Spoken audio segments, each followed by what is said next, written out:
बरोबर. गेले काही दिवस आपल्या गुन्हे शाखेच्या अँटी एक्स्टॉर्शन सेल 2 आणि अँटी नार्कोटिक सेल 2 याच्या टीम्स, त्यांचे अधिकारी, पोनी कुंभार तसंच पोनी गायकवाड आणि त्यांचे सुपरवायझरी ACP श्री राजेंद्र मुळीक हे सर्वजण काही संशयित इसमांच्या बाबत वर्कआउट करत होते आणि तो वर्कआउट करत असताना काल फरसखान्याच्या हद्दीतून त्या 2 संशयित इसमांना आपण ताब्यात घेतलंय.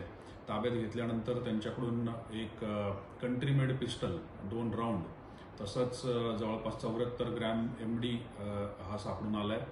त्याच्याबद्दल पुढील कारवाई होत आहे. या 74 ग्रॅम MDची किंमत जवळपास 14.5 लाख रुपये आहे आजच्या बाजारामध्ये. पुढील तपासामध्ये साधारणपणे असं एक जाणवतंय किंवा निदर्शनास येतंय की कदाचित हे वेपन जे आहे हे दुसऱ्या एका व्यक्तीला रायव्हलरीमधून त्याच्यावरती हल्ला करण्यासाठी वापरलं जाण्याची शक्यता होती.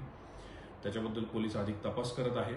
परंतु महत्त्वाची बाब अशी आहे की एकंदरीतच आपल्या सगळ्या माहितीच्या यंत्रणेचा वापर करून याच्यामध्ये या दोन्ही युनिटच्या अधिकारी अंमलदारांनी एक चांगलं काम करत या इस्मांपर्यंत पोहोचून त्यांना त्याच्यातून शोधून काढलेलं आहे आणि एक चुकीची घटना घडण्यापासून आपल्याला टाळता आलेलं आहे.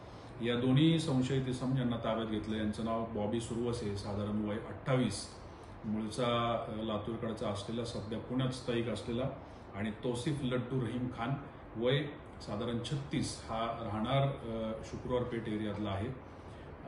तर याबाबत पोलीस अजून अधिक तपास करत आहेत आणि कालांतराने याबाबत आपल्याला तशी कल्पना देण्यात येईल. त्या व्यक्तींनी कोणाचं नाव घेतलंय का की कोणाच्या खुनासाठी हे सगळं त्यांनी पिस्टल आणलं होतं आणि तो व्यक्ती म्हणजे व्यावसायिक आहे की इतर क्षेत्रातला, कुठल्या क्षेत्रातला आहे? याच्याबाबत खरं तर तपास चालू आहे आणि आत्ताच इतक्या लवकर याबद्दल काहीतरी बोलणं हे योग्य ठरणार नाही.